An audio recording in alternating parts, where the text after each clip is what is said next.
All systems go. Clear for liftoff.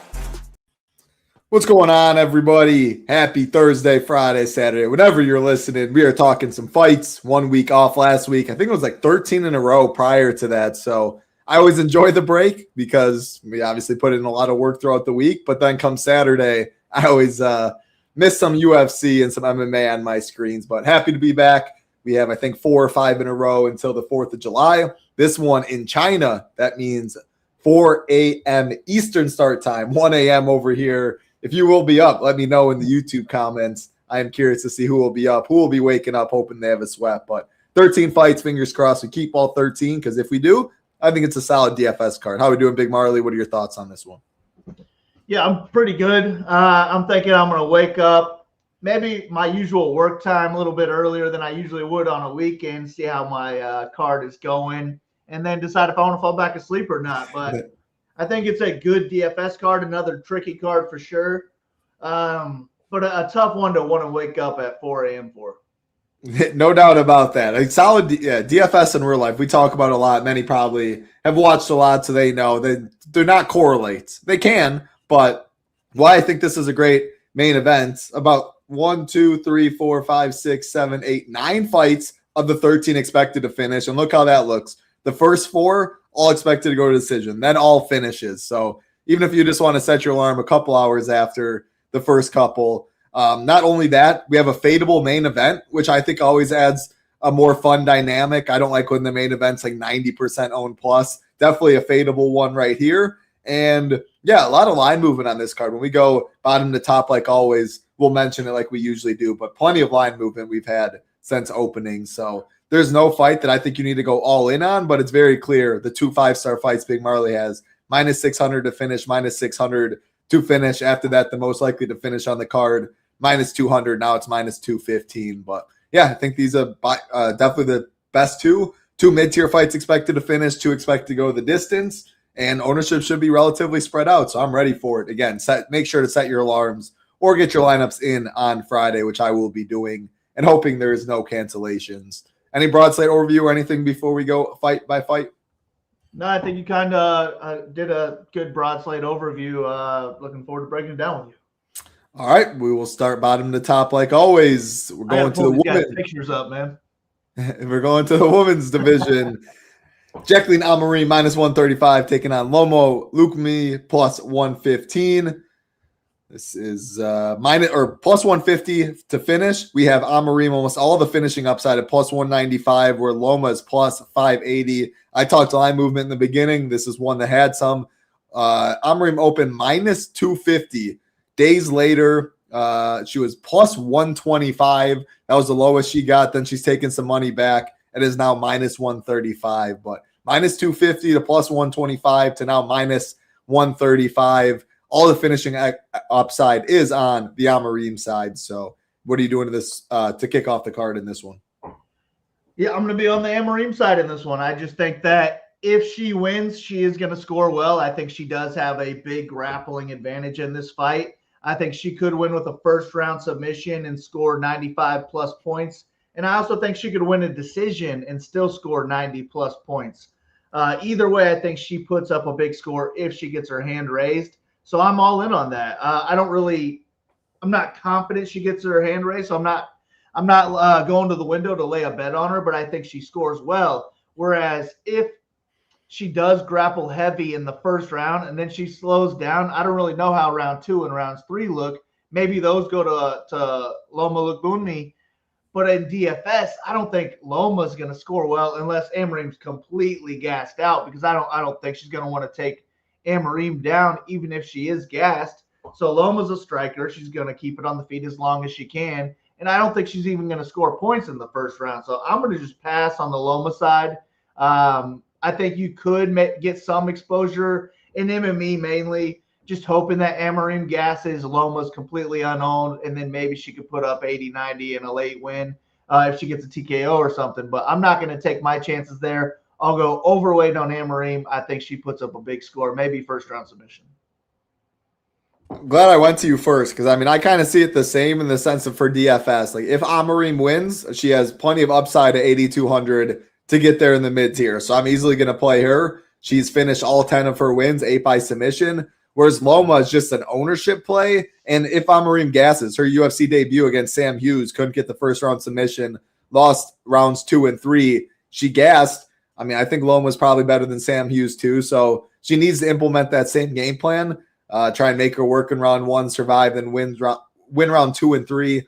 Reversals maybe on in the cards for Loma if Amorim gasses. Maybe her own offensive takedown, but you're probably right. Where why would she do that even if Amorim is gassed? So I don't like Loma much, but there's plenty of fighters on this card I actually don't like too much. So if I got 1 or 2, like 2 lineups in 20, 10%, 1 in 10 teams, I would be fine with that, I think. But if I have 0, I'm most definitely fine. Amorim, my preferred side, the ownership will go to her, and she has plenty of upside in this fight with her wrestling and grappling. We'll keep it rolling. Again, the first 4 fights, all expected to go the distance. Not my favorites. This is a coin flip fight, minus 110 apiece on both sides, with Kangjie, Zhu, and Rodrigo Vera. Plus 180 for this fight to finish, the second most likely to go the distance on the card. Zhu plus 425 inside the distance, Vera plus 300. Another line that has moved a lot. Vera opened minus 250 and now all the way to minus 110. Are you buying the line movement on the Zhu side?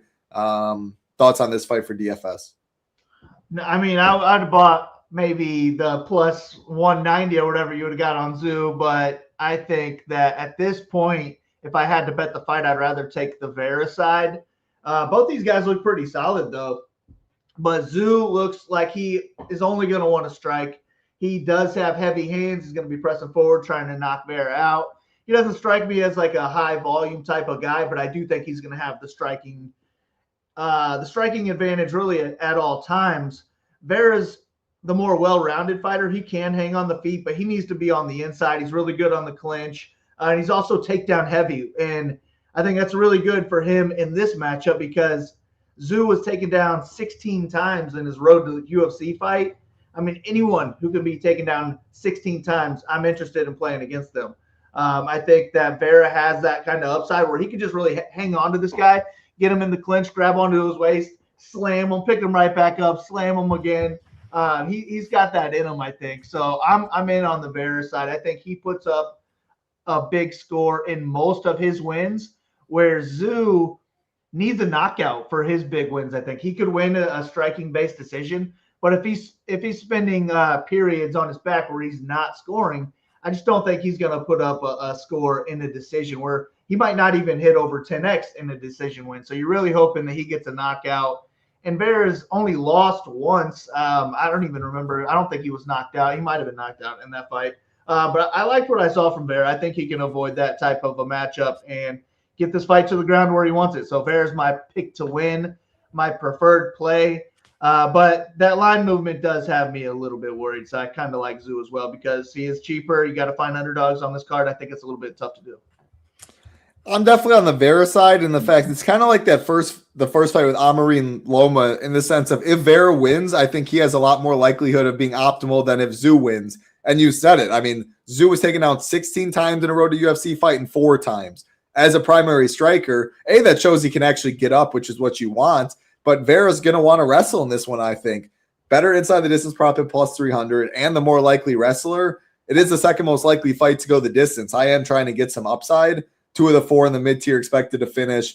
The first 2 fights we talked about are the ones that aren't supposed to. And Amorim has upside even though the fight's not supposed to finish. So I want upside. I think the upside comes from the wrestler in Vera. I am worried about the line movement continuing to go the wrong way, which probably makes me either underweight on this fight or just even with the field Vera, maybe a little overweight and then probably fading Zhu. As a striker at plus 425 inside the distance in a fight heavily favored to go the distance, he could get a 3rd-round knockout but spend the first 2 rounds off his back. I just think there's too many bad scenarios where he's defensively wrestling, not able to get off his own offense, at 7,900, I do not have much interest there. So Vera or pass is kind of how I'm seeing it, but I do think Vera pretty interesting due to the takedowns that Zhu has allowed the past couple fights. We'll keep rolling to the next fight on the card, the most likely fight to go the distance.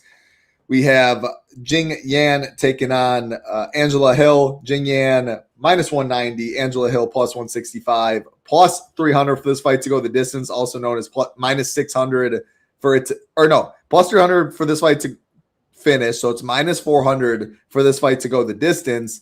Jingnan plus 450 inside the distance, Hill plus 600. Jingnan, it probably is. I mean, I'm definitely butchering the name. You guys know who I'm talking about. We did have a lot of money, not a lot of money, but some money come in on the over. The fight did open minus 350 to finish. Now it is minus 400. Angela Hill also has taken some money. Jingnan open minus 250, got as low as minus 300, and now she is minus 190, so some buyback on the Hill side. It's easy for me. Like, I don't like the upside in this fight, but I will play a little Angela Hill at 7,500 in case 75 is enough. Also, she lands 5.37 significant strikes per minute. That's good. To make it better, though, she's taken on a striker, so I think, I'm not saying to say sneaky wrestling upside, but if she landed 2, I wouldn't be surprised. So it's mainly a live dog at 7,500 that throws okay volume, but I know she'll fight for my dollar like she always has at 41 years old. So Hill or pass. I don't love Hill's upside, but 75 could be enough on some cards. Yeah, I'm gonna X out Jingnan. I don't get the line. She is from Asia. She was a champion in another organization, and I think that is what's carrying the line completely. I mean, she has a bunch of knockouts on her record, but I'm not expecting her to go out there and knock out Hill. So I think this is going to be a close striking match. Hill's 41, so maybe we don't get the volume we got from her in the past. And that makes me not really want too much of her on DFS. I put a 5-star on her because I put a 1-star on the fight. I'm just not going to play this fight, but if I did, it would be Hill. I think for me, if I was going to make 150, I would really try to avoid the fight completely and hope that Jingnan does win a decision, because I really don't think that she ends up on the optimal lineup. But if Hill wins, I do think that she could and probably would score over 10x that $7,500 score. So I'm going to be Hill or pass on this one. I picked Hill by split decision because I would just much rather be holding the Hill ticket, man, when they're going to read off the cards on this one. For sure. You and I are pretty lockstep for these first 3 fights, which you love to see. Before we do talk about the next fight, let me just hop over to the Shipping Nation homepage. As you can see right on this banner, the best deal we got going on for sure right now. Usually $99, now only $49 for our all-access special. What does that get you? NBA Showdown, Western Conference Finals, NBA Finals coming up, which will be in this time frame if you do sign up for this now. Massive prizes, I think like $47,000 in opening day for the Game 1 Finals. I'm pumped for. Little Neck does a phenomenal job. Shout out to Rio, 153K a couple days ago in the NBA Showdown streets. Nice. PGA, of course, going on like always. We do have Showdown content, the best PGA team in the industry. MLB in full force every single day. Of course, MMA. NASCAR on Sundays, and the NHL, just like the NBA, in the playoffs. If you're looking for some Showdown action, get in the Discord over at Shipping Nation. Again, usually $99, now $49. Get you Discord. Get you access to SaberSim. If you are looking for something a little cheaper to check us out, join the nation in the bottom left. You can find all of the deals as low as $19 for 5 days if you do want to get in. Also includes SaberSim. And then if you want just single sport MMA, if that's the only sport you're playing in town, less than $1 a day, you can get us all of our content for the month. For annual, if you know you'll be with us for the long haul, that only gets cheaper. And then $20 more gets you SaberSim access as well. So a lot of different options. We would absolutely love to have you at the nation. All right, let's pop back over to the Stone, and we are hopping to the next fight on the card. The last one that is not expected to finish. Ray Tsuruya minus 270 taking on Luis Gurule plus 230. This fight is, come on, plus 125 to finish. Tsuruya plus 180 inside the distance. Gurule plus 525. Another fight with a good amount of line movement. Tsuruya open minus 200, now minus 270. This fight open plus 100 to finish, now plus 125. So Tsuruya and the over has taken money. Many of you probably watching, realizing that Luis Gurule name, and that is because he just fought on May 16th against Daniel Barres, won a decision, but he did absorb 100 significant strikes in that fight, which usually would worry me. However, it doesn't really worry me too much in this fight because it's a wrestler in Tsuruya, as you can see, 5.06 takedowns per 15 against a striker in Gurule. Tsuruya, I think, is a very strong play at 8,800 with a lot of upside and does not break the bank. Gurule is just a dog that I think he'll have the advantage when he's on the feet. I don't love him, but I don't love too many dogs on this card, so I'll probably get a little. But Tsuruya, my preferred play, and he has as much upside as anyone I think you could argue on this card. So what do you see? Yeah, I like this fight. I like it a lot more than I usually do for a plus 100 to end inside the distance because I think it's pretty much a pure striker versus grappler matchup where Gurule should be winning when it's on the feet and Tsuruya should be winning when the fight's on the ground. I am going to pick Tsuruya to win because I think that I usually prefer a grappler over a striker if it is even 50-50, but I think he is a pretty dang good grappler who's going to attempt a lot of takedowns to get this fight to the ground.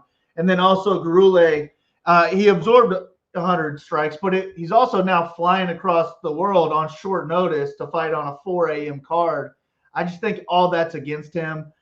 Sure, for him, it's going to be great. You're going to get an extra check. You get a hotel in China. I'm sure he's never been there. I have no idea, but he gets a vacation, and I'm thinking Tsuruya gets a win, which is what the UFC wants as well. Tsuruya is my preferred play, but on a card where we are kind of hunting on underdogs, Gurule does have 90+, 100+ upside. He could get a knockout here, but if Tsuruya just can't land takedowns, I was impressed with Gurule's last fight. He landed a lot more volume than I was expecting him to. If he did anything near that here, I think he would put up a big score as well. So he is, I don't really like him, but he's still one of my kind of favorite underdogs on the card to target in DFS. Would you rather click him at a little worse money line? I guess a decent amount worse, or Angela Hill? So it really depends on Tsuruya. If Tsuruya is in my lineup, then I'm picking Hill. Yeah. But if you have neither Tsuruya or Jingnan? I would prefer Gurule over Hill if it didn't matter. All right. Yeah, I don't know. It's tough for me. I'm going to see if the line does keep going against him. I do think he has more upside, but then I look at the inside the distance prop, plus 600 for Hill, and it was plus 525, which seemed pretty bad for the Gurule side. With Gurule did look good the last performance. I'm wondering if that doesn't make him a little more popular. I don't think he's popular, but a little more than he otherwise would have been. But it just makes me really like Tsuruya. I just think he's going to wrestle early and often, and there's a lot of upside there at 8,800. So Solid fight to target for sure. Yeah, and I like Gurule more than Hill because I am going to be overweight on Tsuruya, so it's kind of more as a hedge. Like if Tsuruya isn't on the optimal lineup, I feel like it might be because he lost, and let me get Gurule exposure in that case. Makes a lot of sense. And to add on to that, Tsuruya will be way more popular than Jingnan. You can get a decent amount of leverage on the Gurule side, whereas Hill probably will be higher owned than Jingnan in a vacuum. So, yeah, I think that all makes a lot of sense. Good fight to target, even though the over is taking money. All right, let's get into these 9 consecutive fights that are expected to finish.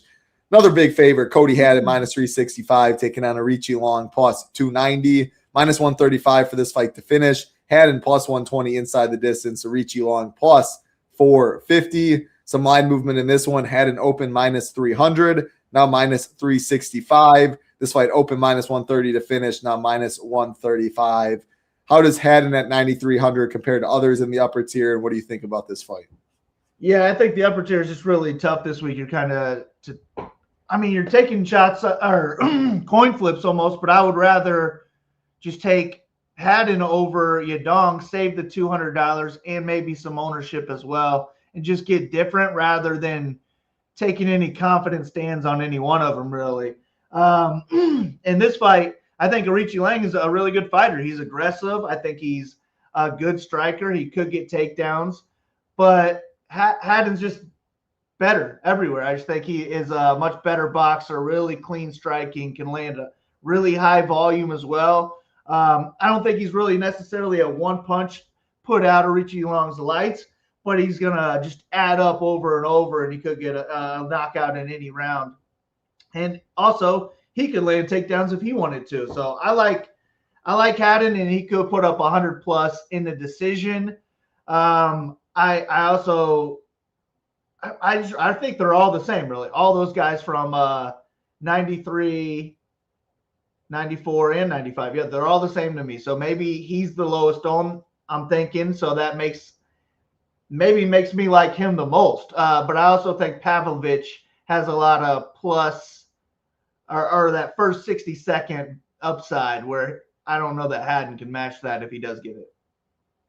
What would you say is takedown prop at? That was definitely what I was going to ask you in this one. Because Aoriqileng's a striker and a solid striker with some power. But how much do you think? I'd say 1.5. 1.5 solid. I'm in the same agreement in the sense of, like, I do not like Song Yadong much. When we get there, I'm going to be underweight the main event. Any 200 or go Song, drop down to Haddon, leave 200 plus, and it feels good. It's a little harder with Pavlich at 9,400, but like Pav isn't wrestling. If that gets out of the first round, he's plus 105. Haddon can easily outscore him there. So, yeah, I think Haddon's very solid. I can leave 100 going down to Pav. Haddon will be lower owned. I can leave 200 plus from Song, and he'll be lower owned that way. So that's how I'm going to be using Haddon to get different.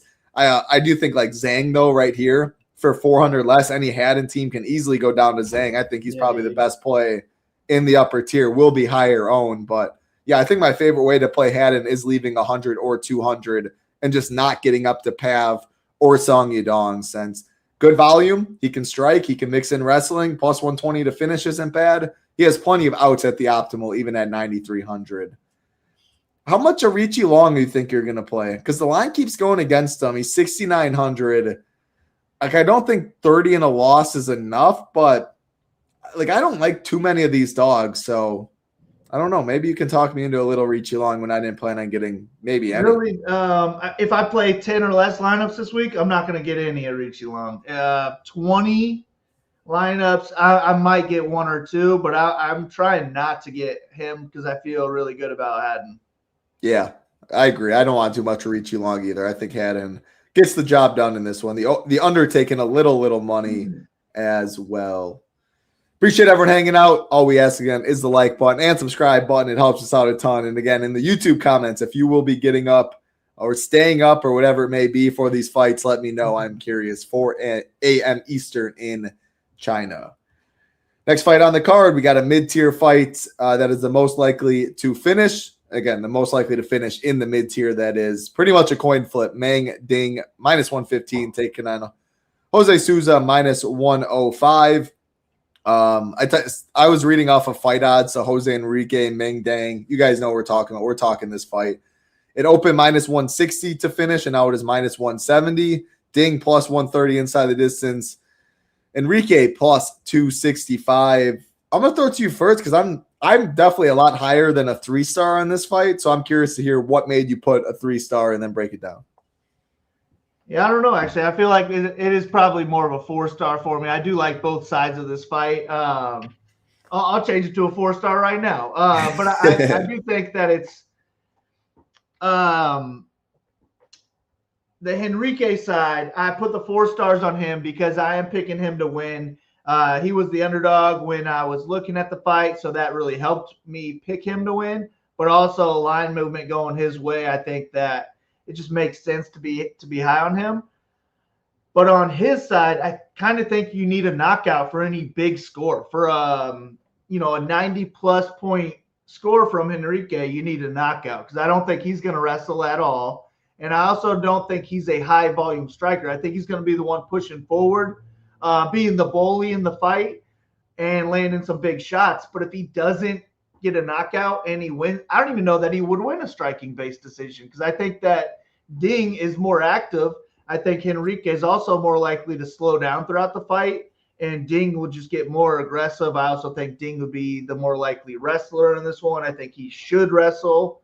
So Ding could score well in the decision, but I have Henrique knocking him out in the first round. That's really the only way he does score 90-plus points. But since I'm picking that to happen, I'm going to be high on the Henrique side. But I do like Ding as my hedge. If Henrique doesn't get the first round knockout, I'm not even going to feel good about him winning the fight. I might look at the live odds and try and bet Ding at that point. But I do think that Henrique is a pretty decent, talented striker. And I think that Ding's aggressiveness early could get him caught. So give me Henrique. Yeah, I'm on the Henrique having to choose to. A lot of that's the line movement. You mentioned it from the top. Plus 210. So it opened minus 250 Ding, plus 210 Souza. Now we're looking at Ding was the favorite at minus 250. Now we're looking at a coin flip fight where the $600 cheaper fighter Henrique is taking that much money on a card that salary does mean a little bit. So all of that leads me to the Henrique side. However, then it comes down to ownership. We play an ownership-based game. If it was like 38% Henrique and 22% Ding, then I would flip my stance and all right, give me Ding in a coin flip fight at almost half the ownership with a better inside the distance prop. So it really comes down to how you project the ownership in this one. Even if it's 30 Henrique, 24 Ding, give me Henrique for the 600 savings and the line movement. But regardless, I just want a good amount of both of them. I also picked Henrique with a lot more experience, 35-9 versus 8-1, even though neither is fought great. That's the other way around. You mean Ding? I actually had to switch some stuff, but it's Ding that is the more experienced one. See, on my notes earlier, it had Henrique at 8,400, so I had to go switch the names up. All right. Yeah, I'm going to have to. So I take that back a little bit right there about the experience. I'm still going the line movement. But yeah, I got to change that. Thanks for letting me know. Do I have the Ding stuff right for the big reach advantage? I think I have that right at least. Yeah, no, I bet Henrique's got the reach advantage. You know what? We're going to take They're both tall dudes though. Yeah. I would say Henrique is a 79-inch. All the stone stuff I couldn't change, so it was only the tools and Google Sheets. I'm trying to find. Of course, now it's not even loaded. I'm gonna get back to that, and when you're breaking down this next fight, and I'll clarify to make sure that the height and reach is right or wrong, and we'll get that updated. Great fight to target, nonetheless, though. My favorite mid-tier fight. All right, next fight on the card, we have another good one to target. Luis Felipe Diaz minus 172 taking on YiSak Lee plus 147. Fight open minus 200 to finish, now minus 215.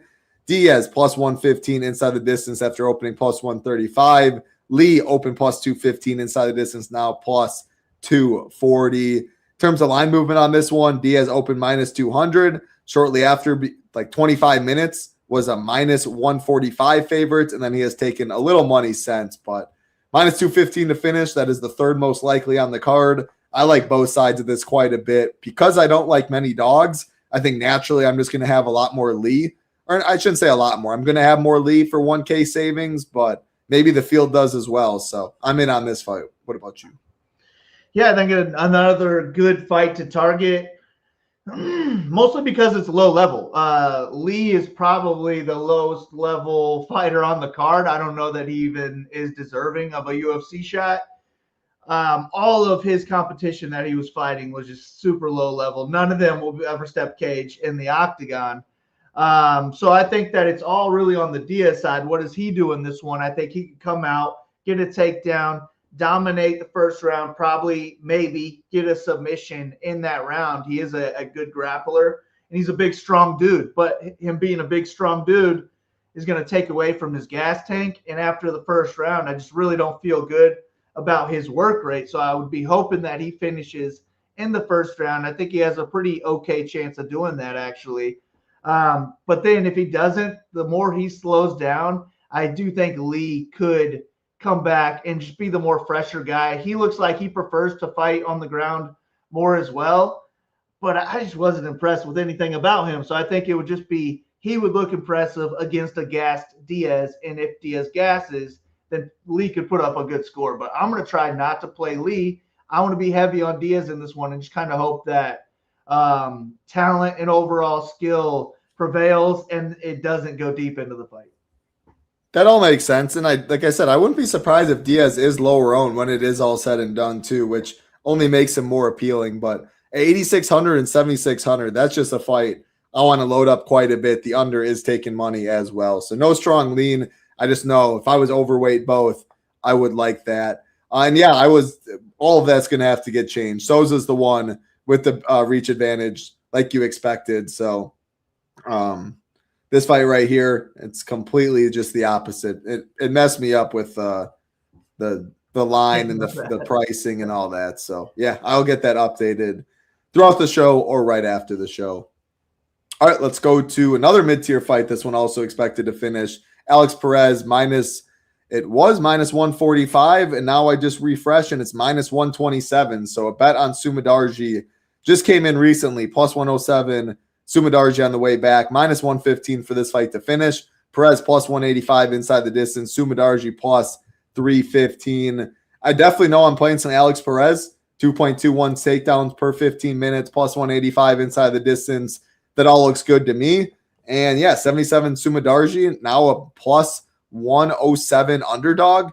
I mean, that's the value side if you're just looking at money line to the price. So curious to see where this line continues to go if it does close a pick 'em. Even if it did, I would almost be happy because I think that would make Perez less owned, and I think his upside still stays there. And I mean, I guess if it continues to move Sumudaerji's ownership up, it makes me like him a little less, but he can strike. So I'm still going to play some at 7,700, but Perez is my preferred play. I don't love seeing the line movement go against him, but I kind of do if it makes sense, if ownership does react that way. What do you think in this one? Yeah, I agree. And I like the Perez side. Perez and Amorim are my two closest bets right now.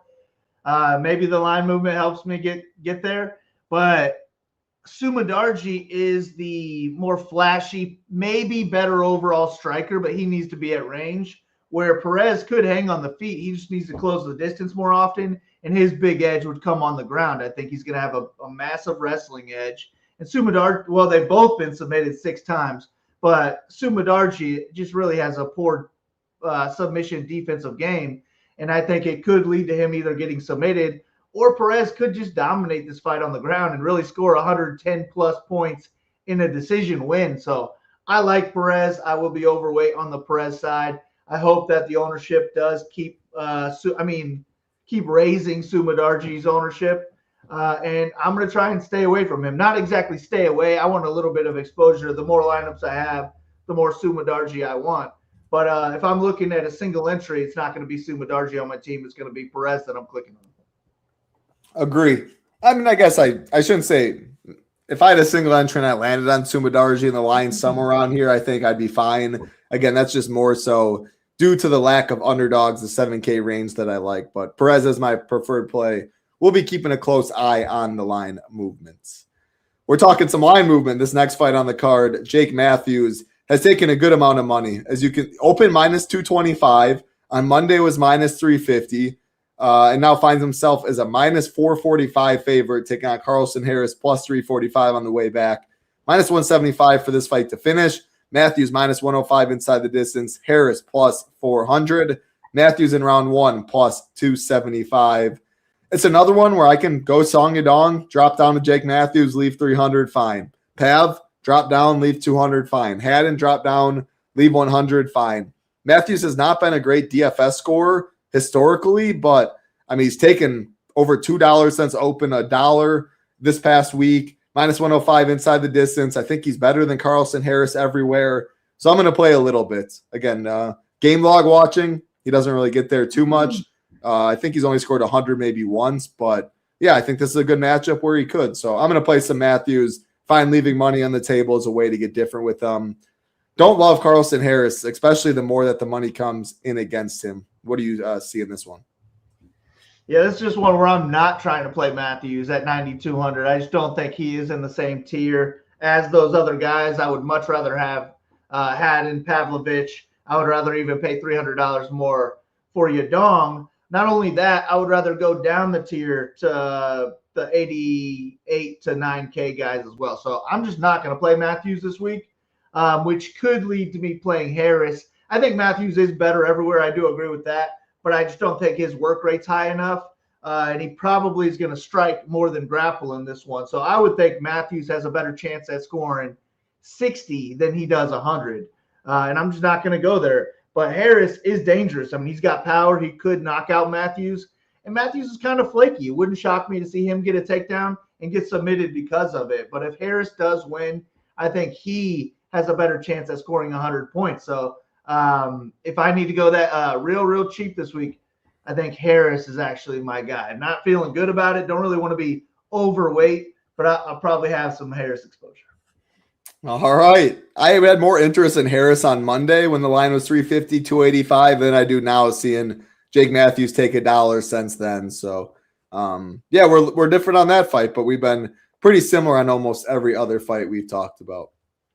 Again, appreciate everyone hanging out. Like button, subscribe button. Helps us out a ton. Hope everybody had a great week thus far. And, yeah, watching some fights Saturday morning and hope we have some extra cheese in the bank account when it's all said and done. Next fight on the card, Kai Asakura minus 260 taking on Cameron Smotherman plus 220. Minus 170 for this fight to finish. Asakura minus 105 inside the distance. Smotherman plus 400. Two primary strikers going at it in terms of line movement in this one. Asakura open minus 300, now minus 260. So little money has come in on the Smotherman side. Man, it is weird seeing Kai Asakura fight Smotherman in his third UFC fight after he went Pantoja right away for the title, and then Tim Elliott. Back-to-back second-round submission losses. But it seems like the UFC is not done with him yet because who can I handpick that's not going to wrestle, that's not going to grapple? All right, Cameron Smotherman. So he's going to get the fight he wants. I'm going to play both sides, though. Even though Asakura, striker, a talented one, very well could get a knockout, I'm going to play some Smotherman, too, because dogs stink on this card. This money line's like a lot better than when you compare him to Harris and some others down there. So, yeah, I'm going to play both sides. I think both guys live for a knockout. Smotherman wins a decision, could get there that way, but I think he's more likely to get a knockout than win a decision. But I'm in on both guys. What about you? Yeah, I'm going to be more just Asakura or pass in this one. I do think Smotherman is alive. For a big score, it would need to be a knockout. I just don't feel good about that happening. But I think he could just point fight his way to a striking-based decision and maybe score around 10x. Asakura is just the better, more dangerous striker. I would worry about volume maybe in a 15-minute striking match, but I also think he could just take down Smotherman, not only be the better grappler, but get his a ground and pound stoppage at some point because Smotherman is so bad on the ground. So this one's going to be Asakura or pass for me. And it's really just targeting against Smotherman. This one looks like such a clear UFC wants this guy to win. Who can we give him? Let's just give him the guy who face planted on the scales last time. So give me Asakura. I think it'll be a knockout in the first 2 rounds. Yeah, I mean, man, that was really scary. This Smotherman weigh-in last time. So I think this is a fun fight, though. Asakura finally going to get the fight he wants. 3 fights left. We are getting into 2 of the 3 biggest favorites on the card. Sergei Pavlovich minus 600, tied for the biggest favorite. Taliesin Teixeira plus 425. Minus 600 for the fight to finish. The tied for the most likely on the card. Pav the best inside the distance prop at minus 315. Teixeira plus 500. And Pav the best round 1 prop. Open plus 135. Now plus 105. A lot of money has came in on Pavlovich. Open minus 250. Now minus 600.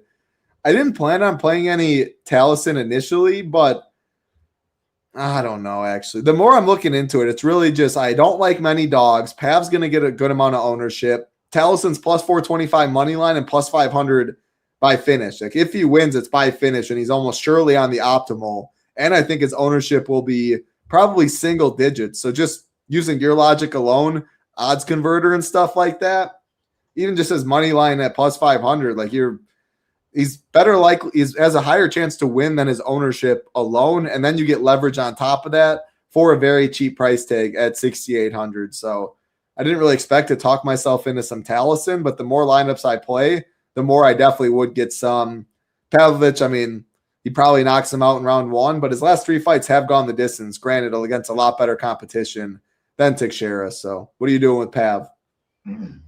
Yeah, I'm going to use him if I can afford him. He is my favorite play on the slate if salary doesn't matter, because I feel really good about him getting a first-round knockout. Teixeira is going to be too tall, and Pavlovich is going to be too powerful. I just don't think that it's going to be good for Teixeira. He's not talented enough to just eat the shots and keep going forward against a guy like Pavlovich. So I don't think I will play him. I'm not going to have 150 lineups this week. If I was, then I would definitely play some Teixeira. But with like 10 or less lineups, I'm probably not trying to get there. I would rather almost go like all in Pavlovich if I could even afford that. I don't know that I can afford $9,400 on this card because of all the underdogs that I don't like. And I did build a lineup before we got on here, and I couldn't get to 9,400 as I was building it. So maybe I won't be able to afford as much as I want, but I think he gets the first round knockout, and I think he's real live for that first 60 seconds and getting 127 points. If that happens, it's going to be hard for him to not be on the optimal lineup, I think. So I got to get exposure. I'll find ways to get there. But we've already mentioned I'm completely fine going down to Haddon for 100 more. But I also like Asakura for 400 less. I like we haven't talked about him yet, but Zhang for 500 less, Tsuruya for 600 less. So I'm okay with those guys and not getting up to Pavlovich. If Pavlovich doesn't get a first round knockout, I think all those guys outscore him. So this would be one where I kind of cap my ownership at his first round knockout odds or somewhere around there. Maybe I'll add in a little bit extra for that first 60-minute equity. When I looked, the fight ending in the first 60 seconds was plus 550, which is about 15% as a whole. Most of that will be Pavlovich equity, but Teixeira's got a little bit of equity in there too. So maybe I'll bump up his first round odds a little bit for that reason, but I'd say I cap him around 60. Do you plan on playing any Teixeira? And if so, like how much?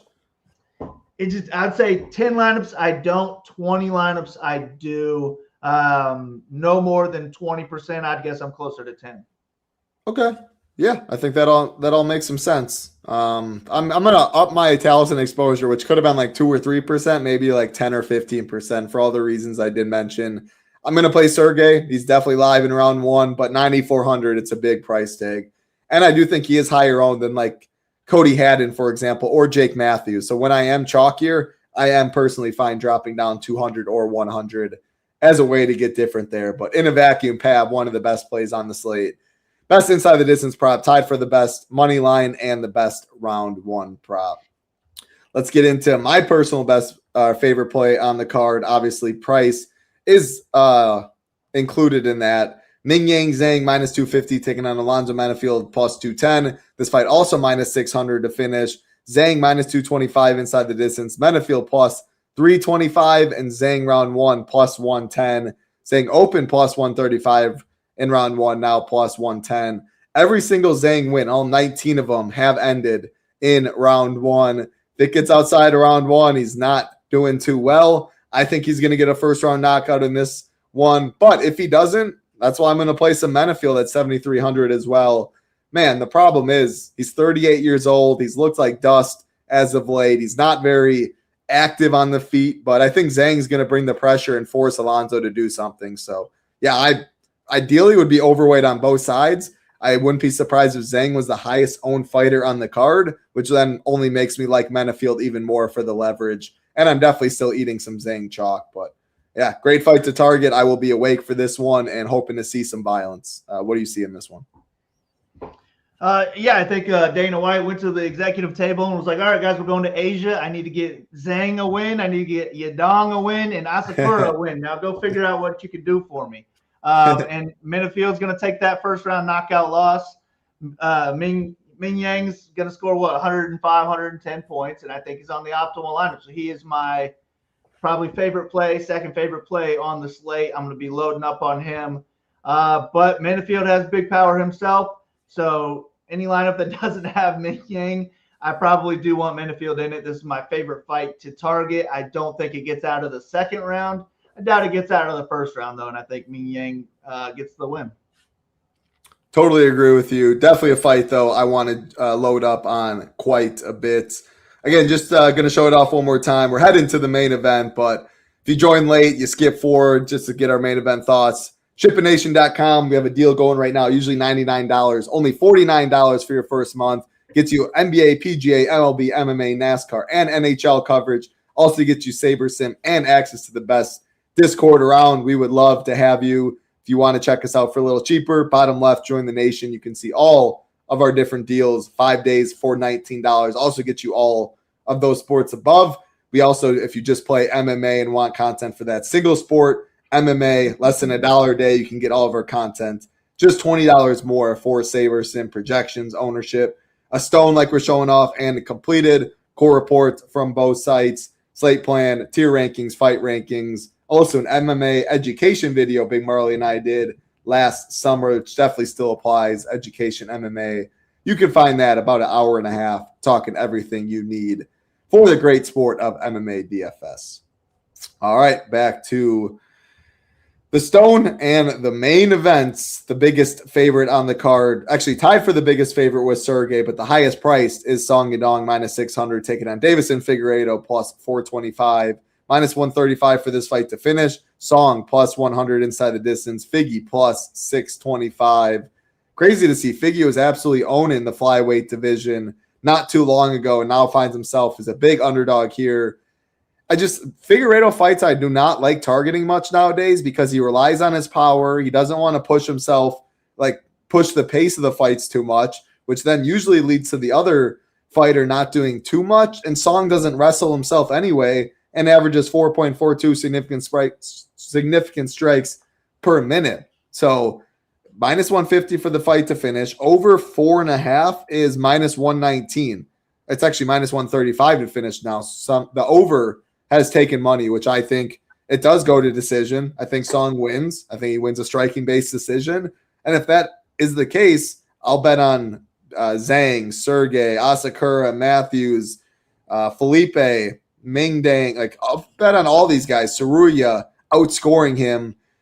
5-round fights always do get ownership. I rarely ever fade like a 5-round fighter with this much or this big of a favorite. So I'll play some. But man, it might need to be a Vallejos Josh Emmett performance where he just gets multiple knockdowns or starches them early. I don't love it at 9,500. I'd rather leave money on the table as a way to get difference. With all that being said, and I'll throw it to you to answer this question first and then break it down. What are the chances Song comes in at like 28% or 27% and people see that same thing because they'll just go to Sergei in a vacuum or whatever? Because if that's the case, then it brings me to a little more appeal. So I don't like Figgy. Song is my preferred play, even though I don't love it. But there is a chance that I think ownership could be well lower than most of the industry projects. And if that's the case, then it boosts my interest a little bit. Yeah, I mean, I think I put him like mid-30s. I definitely think he could end up being mid-20s, really for the reason I mentioned on Pavlovich. I struggled to get to Pavlovich, but if I can afford 9,400, 9,500, I prefer Pavlovich straight up over Yadong. So it's going to be really hard for me to get Pavlovich and Yadong into lineups together. So I personally just don't think I'm going to play this fight.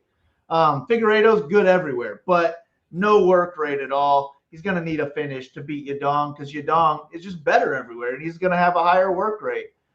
He's also 10 years younger. The fight's in Asia. They want him to get his hand raised, so I think he is going to get his hand raised.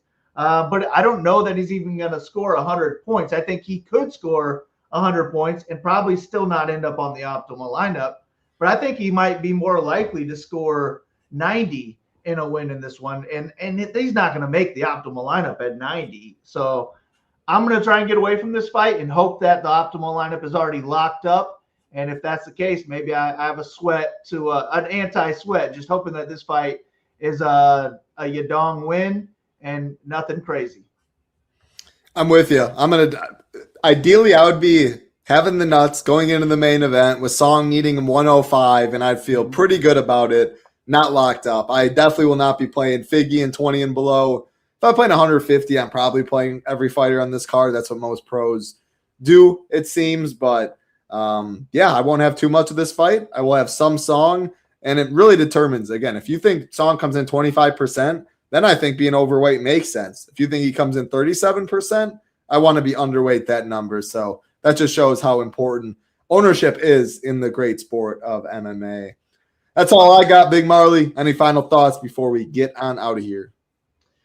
Nah, man, hoping I wake up to a sweat and then can enjoy the rest of the card. But good luck to you, Title. Good luck to everybody listening. Let's ship it. Appreciate everyone hanging out. Like always, thumbs up on the way out. Helps us out a ton. Subscribe button lets you know when we go live for all of our shows. We'd love to have you at the Nation. Again, multiple different deals like we showed. Definitely do get in the Discord if you join. All of our content will be up tomorrow afternoon-ish. And make sure to get those lineups in Friday night or early Saturday with the 4 a.m. start time in China. That'll do it for us. Awesome stuff, Big Marley. Always great talking fights with you. Good luck, everybody. Be safe. For Big Marley on Titletown. Peace.